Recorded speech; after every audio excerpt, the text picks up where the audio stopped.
Ce Shabbat, on va commencer à lire la Parasha Vaïkra dans le troisième Chumash de la Torah, le Chumash Vaïkra. Et essentiellement, au début du Chumash, il traite du sacrifice des korbanot. On a vu la semaine dernière qu'on a terminé le Sefer Shemot avec la construction du Mishkan et la présence de Dieu qui est descendu dans ce Mishkan. Et cette semaine, ce Shabbat va commencer concrètement l'offrande des sacrifices. Et ce Sefer Vaïkra, on l'appelle aussi Sefer HaKorbanot ou Sefer Torah HaKohanim, car concrètement, on nous décrit dans la Torah tous les détails de comment les Kohanim procédaient au sacrifice.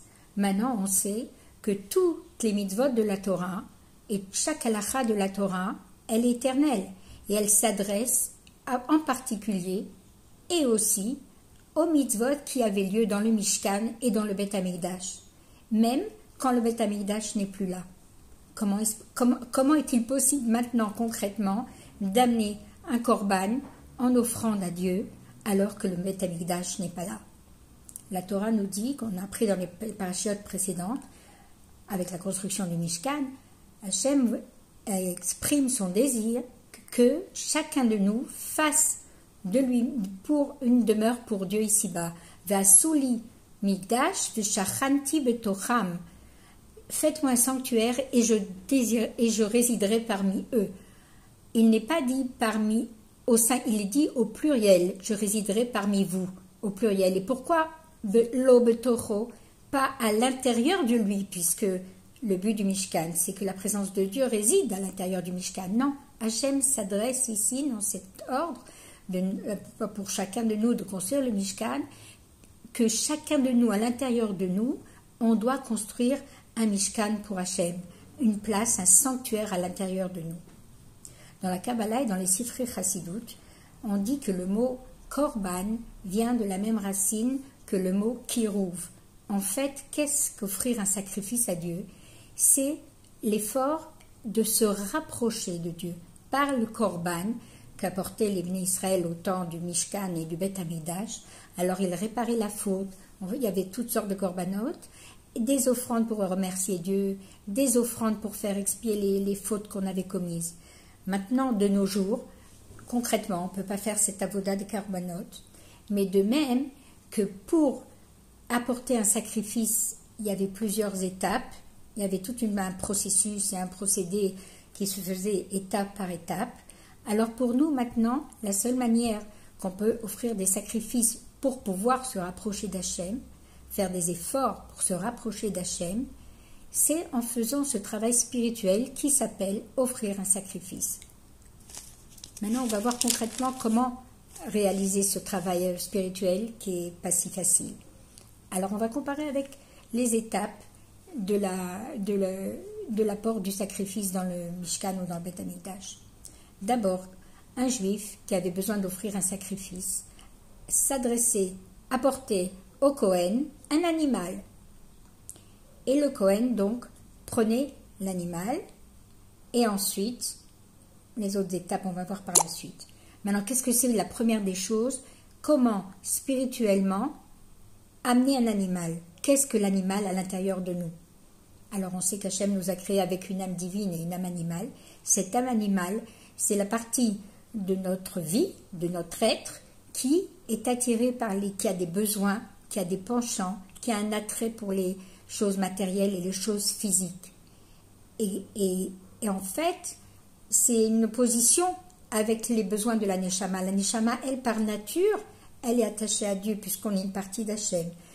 Mais l'âme animale, par nature, elle a des besoins qui l'attirent plus vers la terre, vers le monde matériel. Et donc, ça fait un mouvement inverse, que de par ses besoins, que l'âme animale a besoin d'assouvir, alors forcément elle s'éloigne d'Hachem. Et comment on amène l'animal en sacrifice? Justement en utilisant toute cette rayoute qu'on a et cet attrait qu'on a pour toutes les choses de la vie matérielle, quand on les canalise dans la Gdusha, quand on les offre pour le service de Dieu, qu'on utilise l'argent pour faire la tzedaka, qu'on utilise les bonnes séoudotes et les bons repas qu'on fait pour Shabbat, pour les Chagim, de manière cachère, physiquement et spirituellement. La deuxième partie, la deuxième étape dans les sacrifices, une fois qu'on avait amené l'animal au Kohen, alors le Kohen faisait une dika. Il devait vérifier que l'animal est entier et parfait, sans aucun défaut. Sinon, il était impropre au sacrifice. La même chose pour nous.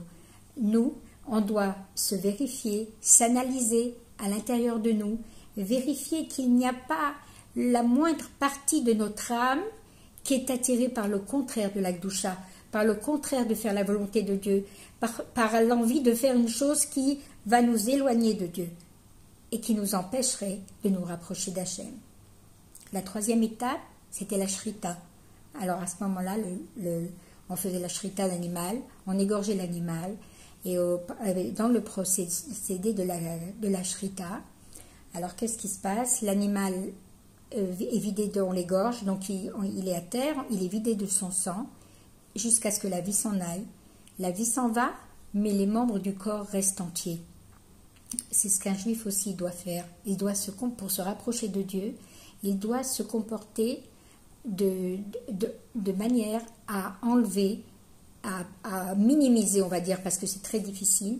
Il doit à minimiser tout son attrait, son ardeur et la flamme qu'il a, le roi Chaim qu'il a pour les attraits, pour les choses matérielles. Il doit les considérer vides de sang, sans vie, sans chaleur. Ça veut dire on doit continuer à vivre, à boire, à manger, à profiter de la vie, mais sans mettre toute notre neshama dedans, toute notre hayout dedans. La dernière étape, srefa à la misbéach. On devait brûler l'animal sur le misbéach. Qu'est-ce que le misbéach? Le misbéach représente le cœur du juif. Et le feu du misbéach, il représente la flamme et l'amour naturel qui brûle à l'intérieur du cœur du juif. L'amour naturel qu'il a pour Akadosh Baruch Hu. Et c'est avec cette même ardeur et ce même amour de Dieu qu'il doit brûler ses envies, ses passions pour les choses matérielles et imprégner tous les détails de sa vie par le feu de son amour pour Dieu.